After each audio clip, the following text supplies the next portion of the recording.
भाई प्रमोद सिन्हा को भारी मतों से योगी आदित्यनाथ जिंदाबाद जिंदाबाद जिंदाबाद। योगी आदित्यनाथ जिंदाबाद जिंदाबाद जिंदाबाद। योगी आदित्यनाथ जिंदाबाद जिंदाबाद जिंदाबाद।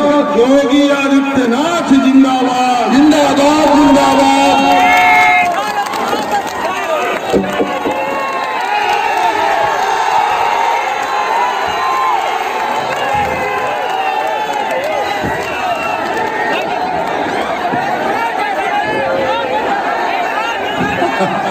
आप लोग बड़ी भारत माता की, भारत माता की, भारत माता की। वंदे वंदे वंदे।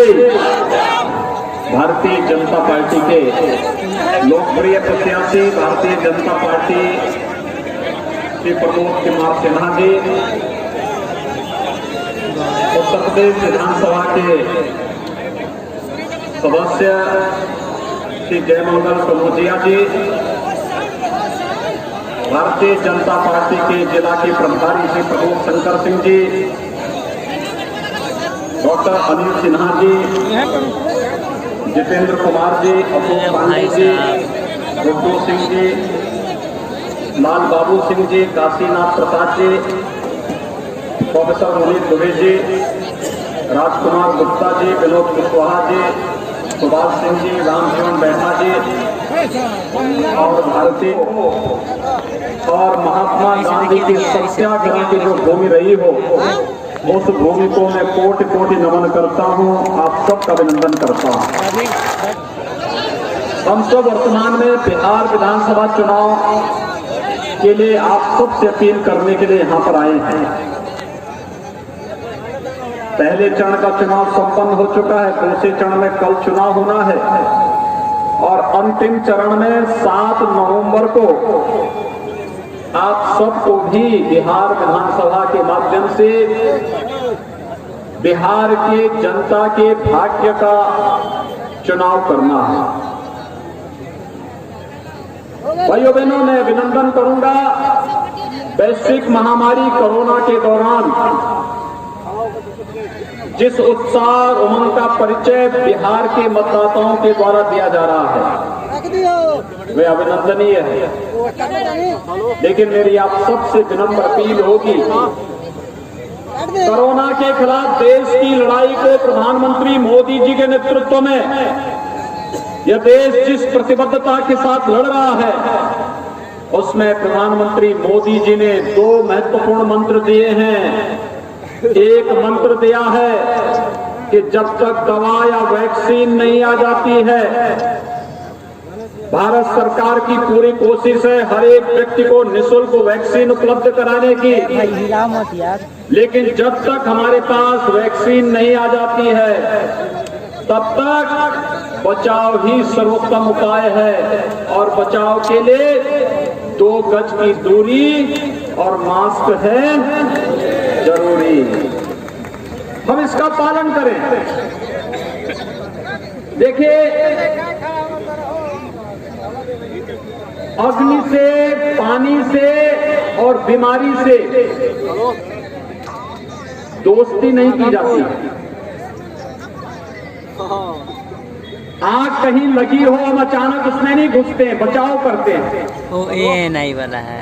कहीं बाढ़ आती है तो हम उससे बचाव करते हैं, सुना उसमें घुसते नहीं बाढ़ के पानी में। और ऐसे ही बीमारी होती है, बीमारी में हम अचानक नहीं घुसते हैं, बीमारी से भी बचाव करना होता है और बचाव के लिए ही आज जितना बचाव कर पाएंगे बीमारी समाप्त होगी। और प्रधानमंत्री मोदी जी के नेतृत्व में बीमारी को काफी हद तक नियंत्रण किया जा चुका है। ईश्वर चाहेंगे तो अगले 1-2 महीनों के अंदर बीमारी को कभी भी समाप्त करने में भारत को सफलता प्राप्त हो जाएगी।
प्रधानमंत्री मोदी जी के नेतृत्व में 6 वर्षों से आप देख रहे होंगे पूरे देश के अंदर 3 करोड़ गरीबों को एक आवास उपलब्ध करवाया गया।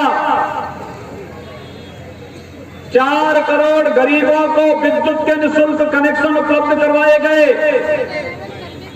8 करोड़ गरीबों को रसोई गैस का निःशुल्क कनेक्शन उपलब्ध करवाया गया। 10 करोड़ गरीबों को एक शौचालय उपलब्ध करवाया गया। 12 करोड़ गरीबों के लिए, किसानों के लिए प्रधानमंत्री किसान सम्मान निधि में सालाना 6,000 रुपए की व्यवस्था की गई। और भाइयों बहनों, 15 करोड़ युवाओं के लिए प्रधानमंत्री मुद्रा योजना के माध्यम से आर्थिक स्वावलंबन का रास्ता निकाला गया। 35 करोड़ गरीबों के लिए जनधन अकाउंट बैंकों में खोले गए। 50 करोड़ गरीबों के लिए आयुष्मान भारत में 5 लाख रुपए का स्वास्थ्य बीमा का कवर देने का कार्य किया।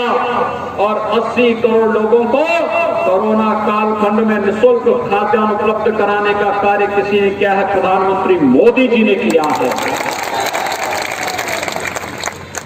यदि विकास सबका, सम्मान सबका, योजनाओं का लाभ सबको, लेकिन तुष्टीकरण किसी का नहीं।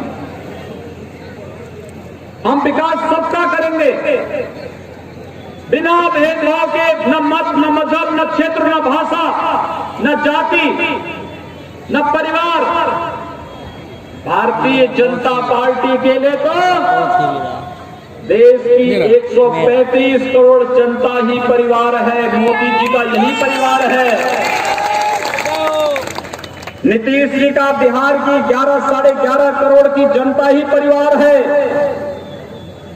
हमारे लिए परिवार, जाति, मत, मजहब, क्षेत्र, भाषा, इसका कोई मतलब नहीं होता है। हमारे लिए तो हर गरीब, हर गांव, हर किसान, हर नौजवान, हर महिला हमारे अपने परिवार का हिस्सा है। हम उसके साथ कोई भेदभाव नहीं कर सकते।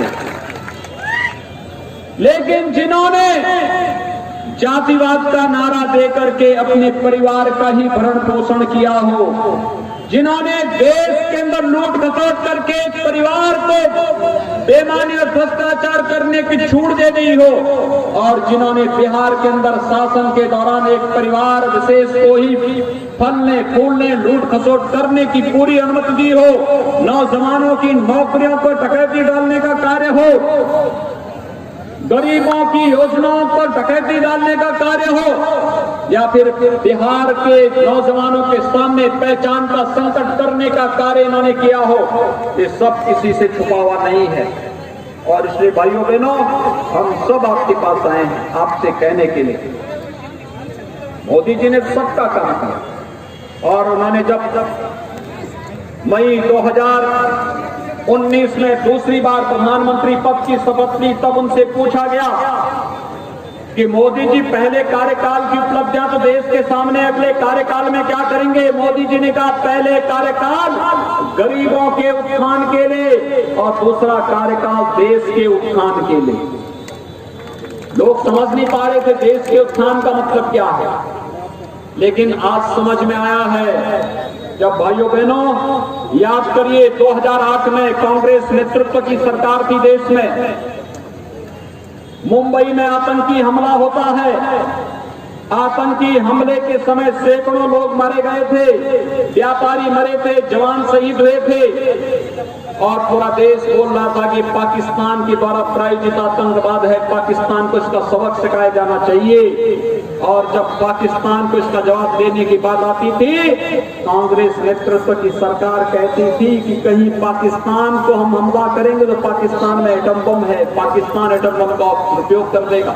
आज आप देख रहे होंगे पुलवामा में हमारे सीआरपीएफ के जवानों पर आतंकी हमला हुआ था, और पुलवामा में आतंकी हमला होने के बाद प्रधानमंत्री मोदी जी ने कहा था कि देश इसका जवाब देगा।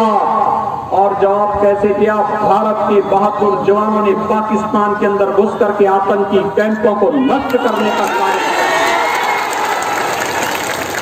अभी 3 दिन पहले आपने टेलीविजन में बहुत देखी होगी पाकिस्तानी संसद की, जिसमें पाकिस्तान के अंदर पाकिस्तान के मंत्री, पाकिस्तान के स्पीकर, पाकिस्तान के सांसद कह रहे हैं कि पुलवामा में अगर विंग कमांडर को पाकिस्तान वापस नहीं करता तो उस बैठक में वहां के सेना प्रमुख भी थे, उनके विदेश मंत्री भी थे, उनके रक्षा मंत्री भी थे, प्रधानमंत्री भी थे, और एक ही चर्चा हो रही थी कि 24 घंटे के अंदर विंग कमांडर अभिनंदन को वापस नहीं किया तो पाकिस्तान का अस्तित्व समाप्त हो जाएगा और पाकिस्तान का अस्तित्व समाप्त हो जाएगा। एक है पाकिस्तान के सेना प्रमुख को पसीनों से तर कर रहा था, उनके पैर कांप रहे थे। यह है पाकिस्तान के विदेश मंत्री और वहां के प्रधानमंत्री को भी था, वहां के रक्षा मंत्री को भी था। ये सच सबने देखा। और भाइयों बहनों, ये है नया भारत। मोदी जी के नेतृत्व में एक भारत श्रेष्ठ भारत की परिकल्पना कैसे साकार होती है, यह उदाहरण है हमारे सामने। और इसी प्रकार का कार्य आपने देखा होगा 1952 से भारतीय जनता पार्टी के कार्यकर्ता एक नारा लगाते थे, एक देश में 2 प्रधान, 2 निशान और 2 विधान नहीं चलेंगे, नहीं चलेंगे। भारत का संविधान जम्मू कश्मीर के अंदर भी उसी प्रकार से लागू होना चाहिए जैसे बिहार के अंदर लागू होता है। और बिहार के लोगों को भी जम्मू कश्मीर के अंदर जमीन खरीदने की छूट उसी प्रकार से होनी चाहिए जैसे किसी अन्य राज्य के लोग बिहार के अंदर जमीन खरीद सकते हैं। और भाइयों बहनों, जो काम कांग्रेस नहीं कर पाई, राजद नहीं कर पाया, कोई अन्य दल नहीं कर पाया, वह काम मोदी जी ने कर दिया है कि जम्मू कश्मीर में भी बिहार का नौजवान अगर सर्विस कर रहा है वहीं जमीन खरीद सकता है, वहीं मकान बनाने का कार्य कर सकता है। कार्य भी मोदी जी ने करके दिखाया। कश्मीर से धारा 370 समाप्त कर दी गई। वादी बोल पाएगा ना नक्सलवादी बोल पाएगा। इसके बाद इन्हीं की जय यानी राम नाम सत्य है की यात्रा निकलने वाली है। ये यात्रा बहुत मजबूती के साथ निकलेगी। आतंकवाद तो आपने देखा होगा, कल एक आतंकवादी को कश्मीर के अंदर कैसे मारा गया। अगर यही कांग्रेस होती थी, जवानों के लिए क्या कहते थे? कहते थे कि तब तक फायर मत करना जब तक आतंकवादी फायर न कर दे। तो कांग्रेस के लोग कहते थे। और आज तो कहा जाता है कि देश की तरफ, भारत की जनता की तरफ कोई टेढ़ी नजरों से देखने का कार्य करेगा तो उसकी आंखों को तस्करे में परोसकर देश की जनता के सामने प्रस्तुत कर दो। भाइयों बहनों, ये है नया भारत। मैं अक्सर बिहार आता था और बिहार में जब भी मैं आता था लोग मुझसे पूछते थे, योगी जी बताइए, आप लोग बार बार कहते हैं कि रामलला हम आएंगे, मंदिर वहीं बनाएंगे, क्या तारीख बताएंगे, क्या तारीख भी बताएंगे। और भाइयों बहनों, आज तो मैं आप सबको अभिनंदन करने के लिए आया हूं। मेरी हार्दिक इच्छा थी जब भारत के यशस्वी प्रधानमंत्री जी के द्वारा अयोध्या में राम जन्मभूमि के भूमि पूजन और शिलान्यास के कार्य को आगे बढ़ाने का कार्य का शुभारंभ हुआ था, तब मेरी इच्छा थी बिहार के हर गांव का प्रतिनिधित्व भी उत्तर प्रदेश में हो। लेकिन कोरोना की बीमारी के कारण हम ये कार्य नहीं कर पाए। और भाइयों बहनों, मैं अभिनंदन करूंगा उत्तर प्रदेश के लिए, देश के लिए जितना महत्वपूर्ण है उसका भी उससे ज्यादा महत्वपूर्ण बिहार के लिए है, क्योंकि हम जब मर्यादा पुरुषोत्तम भगवान श्री राम की बात करते हैं तो जय सीताराम कहते हैं।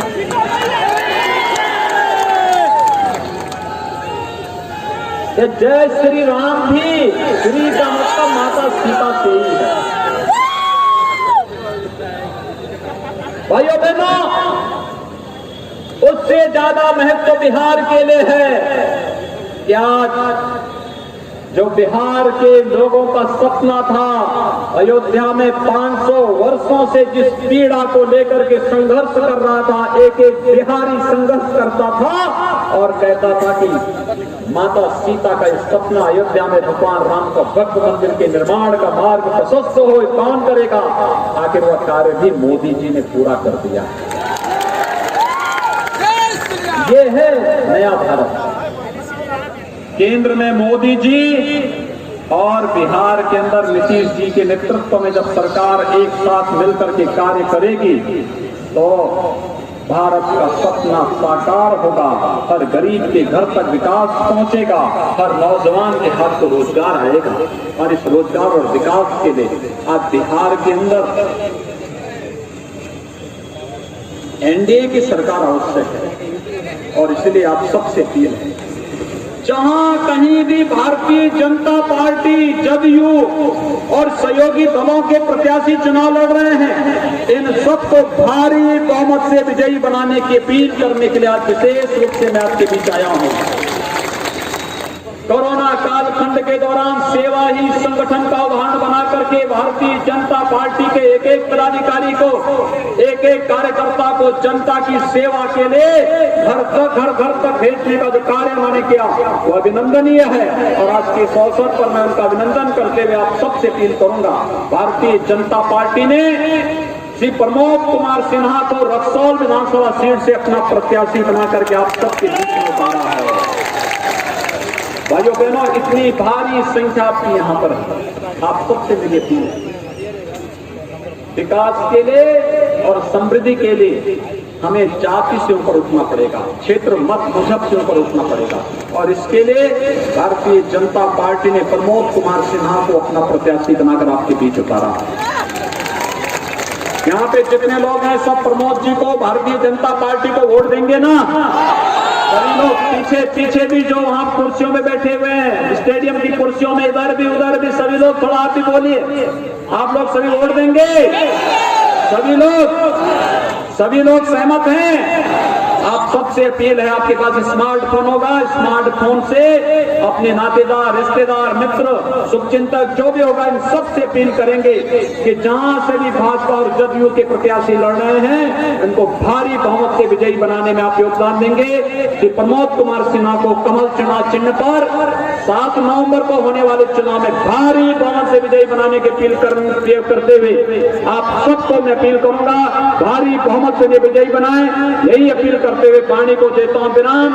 जय जय श्री राम, जय जय श्री राम, जय जय